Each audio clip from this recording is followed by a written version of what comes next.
नमस्कार, GS9 news मध्ये आपल्या सर्वांचं स्वागत आहे। काँग्रेस पक्षाचे निष्ठावंत व विशाल खानदेशचे दिग्गज नेते माजी मंत्री रोहिदास पाटील यांचे वृद्धापकाळाने निधन। धुळे जिल्हा प्रतिनिधी गोकुळ देवरे।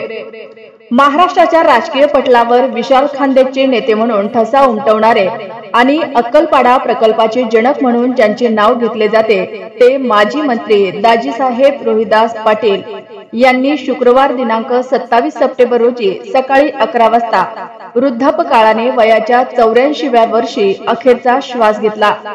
त्यांच्या निधनामुळे महाराष्ट्रातील राजकीय क्षेत्र आणि संपूर्ण खानदेशावर शोककळा पसरली आहे।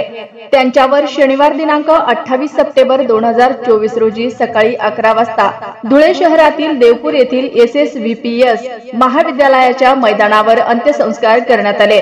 महाराष्ट्राच्या मंत्रिमंडळात प्रदीर्घ काळ मंत्री म्हणून यशस्वीपणे कारभार सांभाळलेले माजी मंत्री तथा खानदेश नेते दाजीसाहेब रोहिदास चुडामन पाटील यांचे आज शुक्रवार दिनांक 27 सप्टेंबर रोजी सकाळी 11 वाजता धुळ्यातील राहत्या घरी त्यांनी अखेरचा श्वास घेतला।